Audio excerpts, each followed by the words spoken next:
All right, so like I said yesterday, I am going to be making some videos. I really need you to watch the videos. The videos will help you. In this video, we are going to revisit an assignment that you had a few days ago, the conflicting arguments assignment. So please find that, stop the video, find the assignment. Okay, at this point, you should have the assignment in front of you.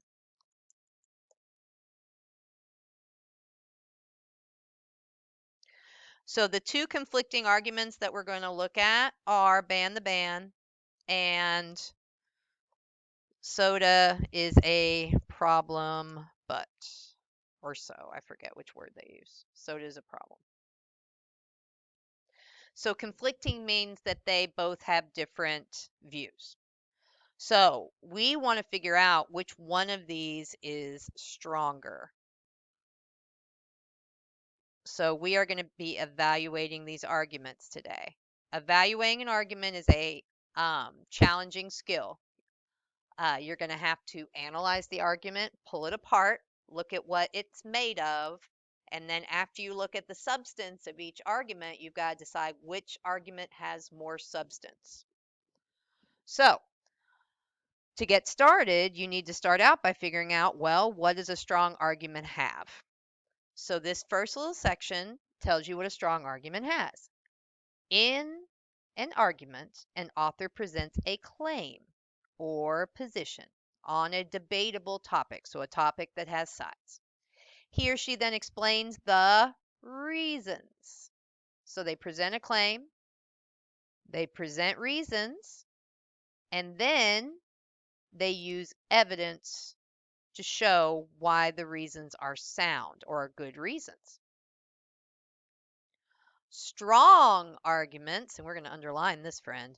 Strong arguments rely on facts. So facts are things like statistics.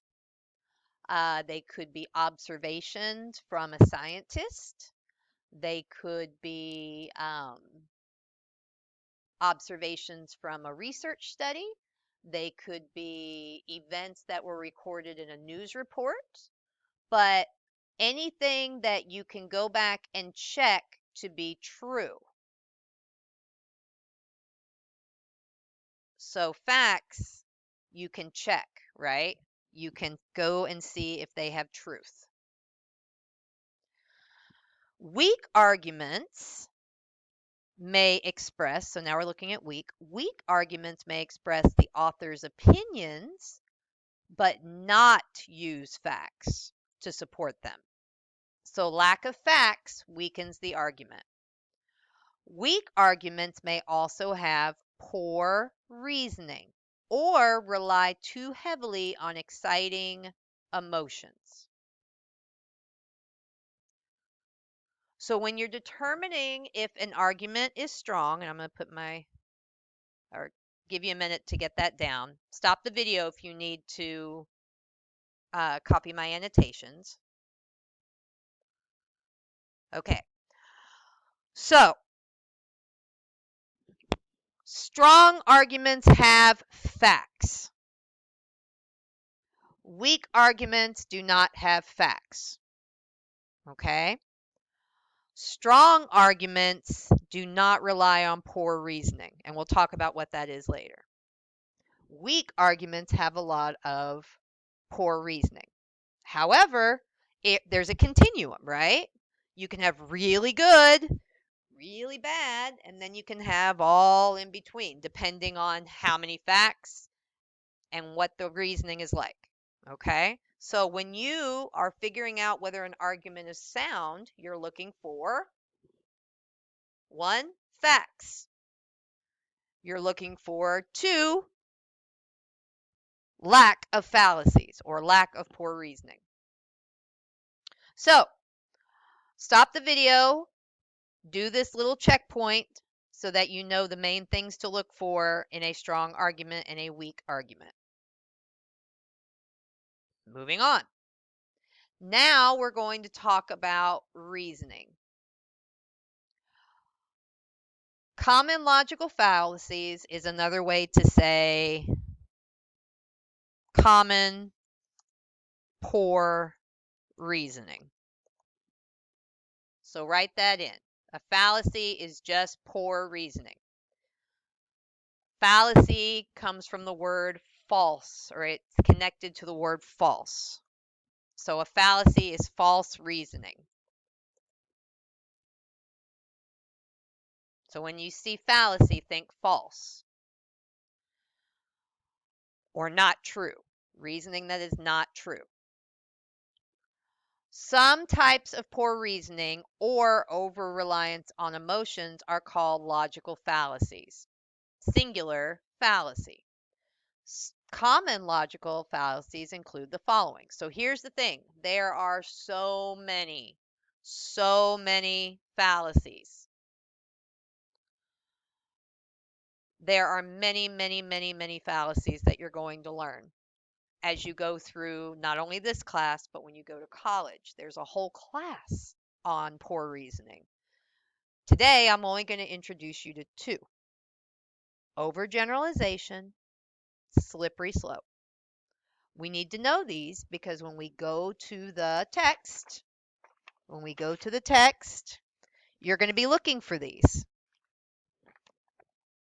So you're going to look for these fallacies in the text. If they are there, it weakens the argument. So if I find an overgeneralization, then my argument strength goes meow. If I find another generalization, meow. If I find a slippery slope, meow. Right? Add to that lack of facts. Meow. So these are ways to evaluate if an argument is strong. So overgeneralization is a conclusion that overstates the facts. Overstates the facts. So saying the facts basically lead to something that they don't really lead to. A statement that includes words such as always, never, everything, or only may be an overgeneralization. I'm going to add to this, so this is what the book gives. I'm going to add this: all blank are blank. So write that in.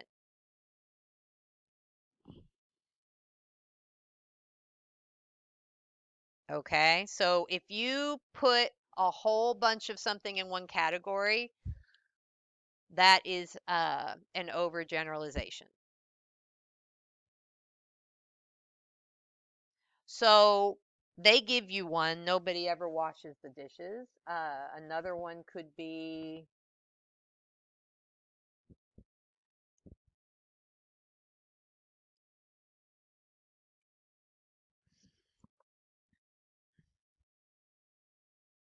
it always rains when I have a day off from work.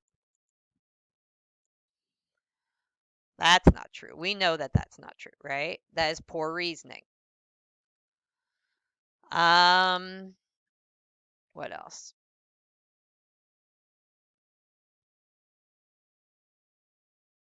Sorry about that. Okay, so what else?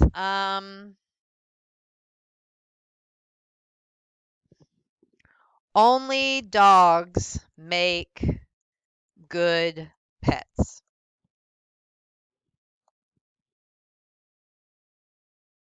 Okay, that is an overgeneralization. Some dogs make good pets. Some cats make good pets. But only dogs make good pets, that's an overgeneralization. Just because some dogs make good pets or you like dogs, that doesn't mean that only dogs make good pets. It's overstating the fact that some dogs make good pets. So that's an overgeneralization. It's poor reasoning.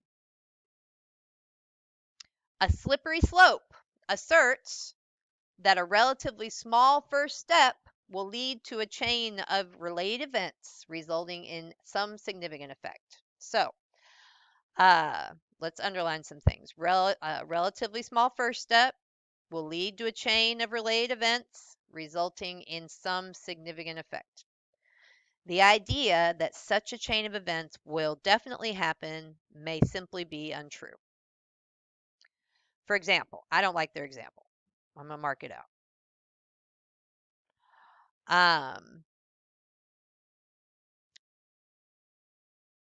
Because that's not really a chain. That's two events. So we're going to give you another example. Okay, so slippery slope.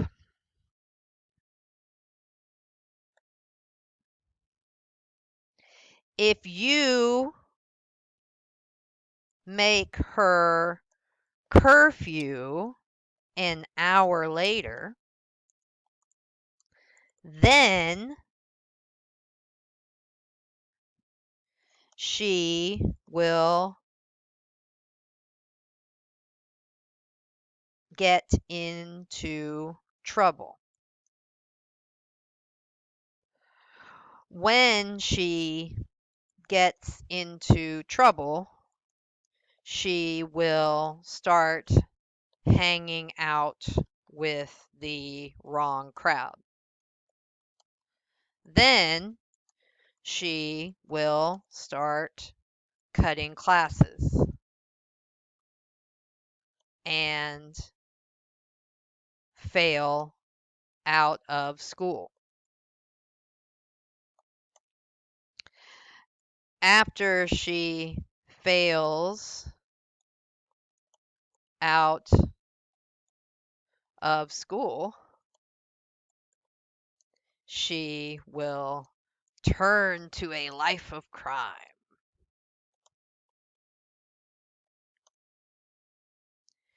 She will be, well, we'll just leave it there. I could go on forever. So basically, if you make her curfew an hour later, then she will get into trouble. When she gets into trouble, she will start hanging out with the wrong crowd. Then she will start cutting classes. That's supposed to say start. I didn't say I could type. And fail out of school. After she fails out of school, she will turn to a life of crime. So basically, we're saying that if you make her curfew an hour later, she's going to become a criminal. Okay? That is slippery slope.